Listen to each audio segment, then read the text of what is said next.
Those who attended the fly-in at Hyner on the July 4th weekend fly-in, wow. If you flew and survived it and dealt with the heat, you you deserve somewhat of a medal. The weather was just intense. I've never seen people so drenched with sweat in the landing field as I saw that day on July 2nd when we flew. Four of us flew that day, and it was brutally hot. I believe it truly was 100 degrees down in the landing field with like 100% humidity. It was brutal, but it sure was memorable. And I know four of us flew. It was Dave Black, Jeff, Vaughn, Will Perez, and Aaron. And we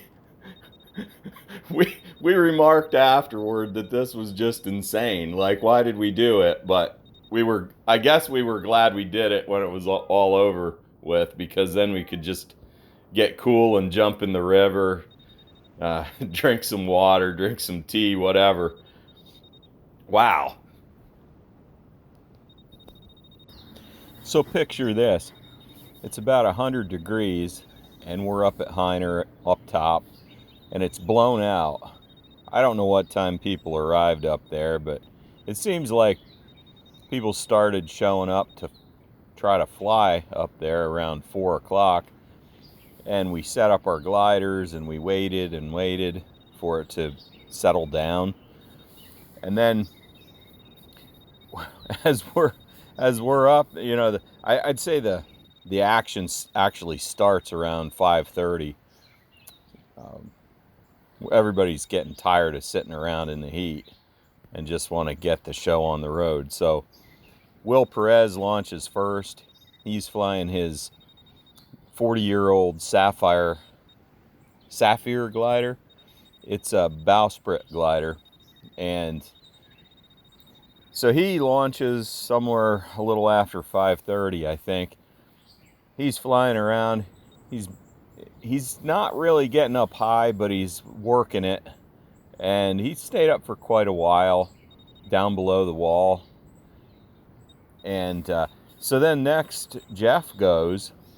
This is Jeff Vaughn with his Falcon. And, everything's looking pretty good. That might be 10 minutes to 6 or something like that. And not sure of the time exactly, but I think it was before 6 o'clock. Anyway, we're standing there at the wall watching him. It's me and Bob Beck and Dave Black. We're standing there watching Jeff fly after we launch him. Well, anyways, he's doing okay. He seems to be hitting some lift here and there, and I'm not sure how high he got, but a little above the wall, I think. But then he gets stuck. He's caught back in the canyon, and he can't penetrate out of there. For some odd reason, the wind switched to coming sort of out of the south, and it's blowing right towards the way he's trying to come out of there. And it's not working out. I mean, he's sinking when he's going forward, and when he's not going forward, or when he's not pulling in, then he's actually flying backwards. We stood there and watched him fly backwards a little bit, and we watched him sink a little bit when he was trying to go forward.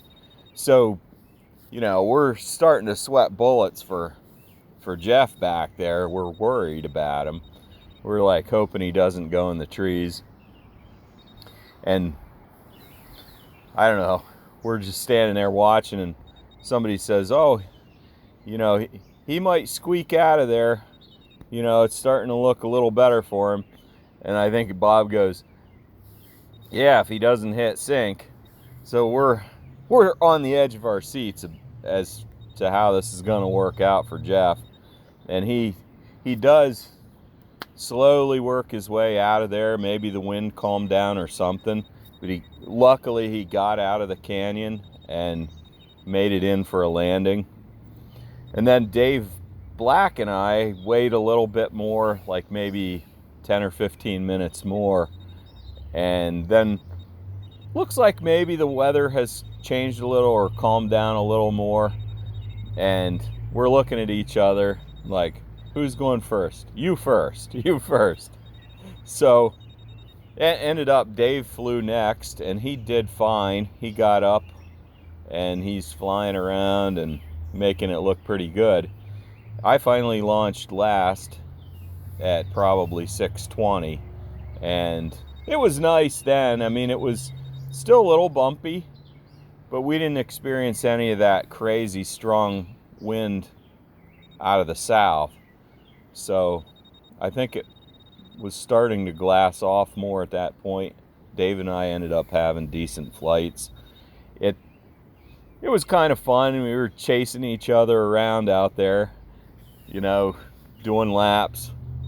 Hyner's a small ridge, so we're just doing laps, trying to stay out of each other's way. And it was funny because you'd go out to the point and you'd gain 100 feet, you'd come back towards the launch area or towards the canyon, whatever, you'd lose 100 feet.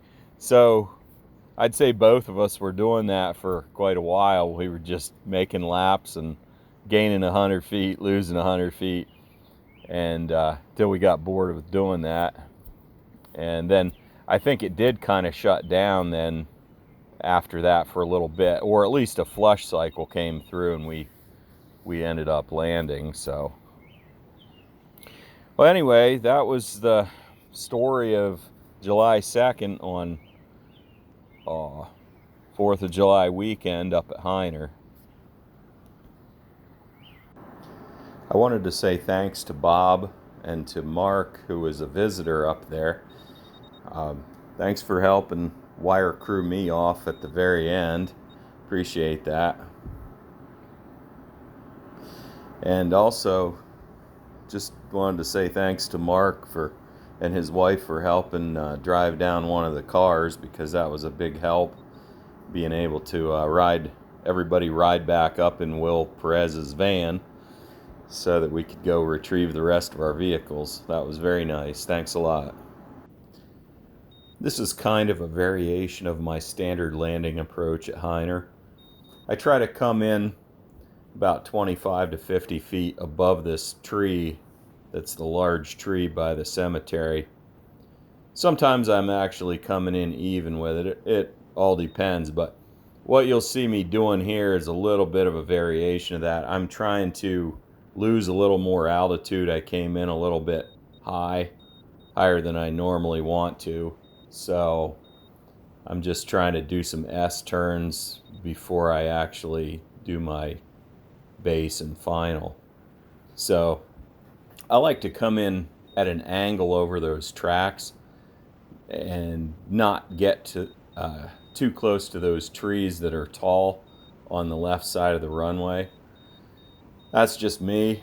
Other people may have different ideas. And on this landing, I'm already tired. I'm gonna do a wheel landing, and that's by choice.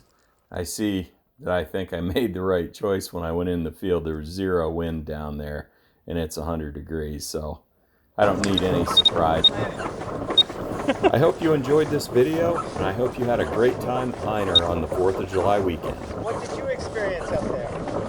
A little bumpiness, but it was smoothing out. Not what we got. Holy fuck. Oh yeah, I saw what you got, man. Oh yeah, that was freaking scary. shit. We were like, ah.